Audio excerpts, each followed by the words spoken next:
ನಿಮ್ಮ ಮನೆಯ ಎದುರು ನಾಮಫಲಕ ಇದೆಯಾ? ಹಾಗಿದ್ದರೆ ಯಾವುದೇ ಕಾರಣಕ್ಕೂ ಈ ತಪ್ಪುಗಳನ್ನು ಮಾಡಬೇಡಿ. ಮನೆಯ ಎದುರು ನಾಮಫಲಕ. ಎಲ್ಲರ ಮನೆಯ ಬಾಗಿಲಿನ ಮುಂಭಾಗದಲ್ಲಿರುವ ನಾಮಫಲಕವು ತುಂಬ ಸುಂದರವಾಗಿರುತ್ತದೆ. ನಾಮಫಲಕವು ಮನೆಗೆ ಸಕಾರಾತ್ಮಕ ಶಕ್ತಿಯನ್ನು ತರುತ್ತದೆ ಎಂದು ಹೇಳಲಾಗುತ್ತದೆ. ಇನ್ನು ನಾಮಫಲಕವನ್ನು ಯಾವುದೇ ಕಾರಣಕ್ಕೂ ಬೀಳುವ ರೀತಿಯಲ್ಲಿ ಇಡಬಾರದು. ವಾಸ್ತು ಪ್ರಕಾರ ನಾಮಫಲಕ ಇರಿಸುವ ಮುನ್ನ ಈ ಮುನ್ನೆಚ್ಚರಿಕೆಗಳನ್ನು ಅನುಸರಿಸಬೇಕು. ನಾಮಫಲಕವನ್ನು ಹೇಗೆ ಮತ್ತು ಎಲ್ಲಿ ಇಡಬೇಕು ಎನ್ನುವ ಕುರಿತು ನಿಮಗೆ ಮಾಹಿತಿ ಇದೆಯಾ? ಇಲ್ಲ ಅಂದರೆ ಬನ್ನಿ ಈ ಕುರಿತು ತಿಳಿಯೋಣ. ನಾಮಫಲಕವನ್ನು ಯಾವ ದಿಕ್ಕಿನಲ್ಲಿ ಇಡಬೇಕು? ವಾಸ್ತು ಪ್ರಕಾರ ನಾಮಫಲಕವನ್ನು ಮನೆಯ ಮುಖ್ಯ ಬಾಗಿಲಿನ ಎಡಭಾಗದಲ್ಲಿ ಮಾತ್ರ ಇಡಬೇಕು. ಹಾಗೆಯೇ ನಾಮಫಲಕವನ್ನು ಪ್ರವೇಶ ದ್ವಾರದ ಅರ್ಧದಷ್ಟು ಎತ್ತರದಲ್ಲಿ ಇರಿಸಬೇಕು.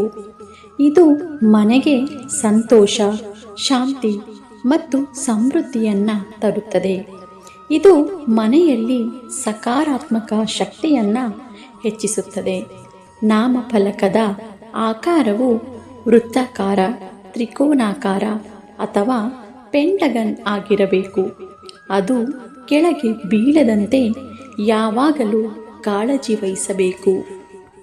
ನೇಮ್ ಪ್ಲೇಟ್ ಯಾವ ಬಣ್ಣದಲ್ಲಿದ್ದರೆ ಉತ್ತಮ?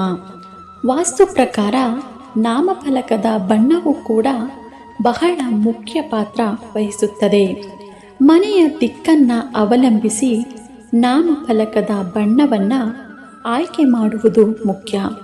ಉತ್ತರ ದಿಕ್ಕಿನಲ್ಲಿರುವ ಮನೆಯಲ್ಲಿ ಕೆಂಪು ಮತ್ತು ನೀಲಿ ನಾಮಫಲಕಗಳನ್ನು ಬಳಸಬಾರದು.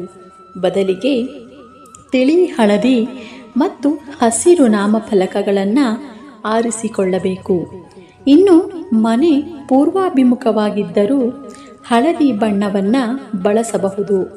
ಅಂತೆಯೇ ದಕ್ಷಿಣ ಭಾಗದಲ್ಲಿರುವ ಮನೆಗೆ ಕೆಂಪು ಬಣ್ಣದ ನಾಮಫಲಕವನ್ನು ಬಳಸುವುದು ಸೂಕ್ತ. ಪಶ್ಚಿಮಾಭಿಮುಖವಾಗಿರುವ ಮನೆಗೆ ಯಾವುದೇ ಬಣ್ಣದ ನಾಮಫಲಕವನ್ನು ತಿಳಿ ಬೂದು, ಕಪ್ಪು, ಚಿನ್ನ, ಬೆಳ್ಳಿ ಅಥವಾ ಕಂಚಿನ ಬಣ್ಣಗಳಲ್ಲಿ ಬಳಸಬಹುದು. ನಾಮಫಲಕದ ಮುಂದೆ ಇವುಗಳನ್ನು ಇಡಬೇಡಿ. ಇನ್ನು ಎಲೆಕ್ಟ್ರಾನಿಕ್ ವಸ್ತುಗಳನ್ನು ನಾಮಫಲಕದ ಮುಂದೆ ಇಡಬಾರದು. ಸ್ವಚ್ಛಗೊಳಿಸುವ ಉತ್ಪನ್ನಗಳನ್ನು ನಾಮಫಲಕದ ಎದುರು ಇಡಬಾರದು. ವಾಸ್ತು ಪ್ರಕಾರ ಇದನ್ನು ಅಶುಭವೆಂದು ಪರಿಗಣಿಸಲಾಗುತ್ತದೆ. ನಾಮಫಲಕದಲ್ಲಿ ಪ್ರಾಣಿಗಳು, ಪಕ್ಷಿಗಳು ಮತ್ತು ದೇವತೆಗಳ ಚಿತ್ರ ಇರಬಾರದು.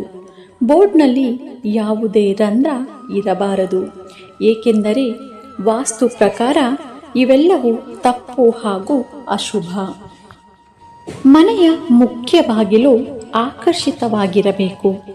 ಅಂತೆಯೇ ನಾಮಫಲಕದ ಹಿಂದೆ ಹಲ್ಲಿಗಳು ಅಥವಾ ಯಾವುದೇ ಕೀಟಗಳು ಇರದಂತೆ ಎಚ್ಚರಿಕೆ ವಹಿಸಬೇಕು.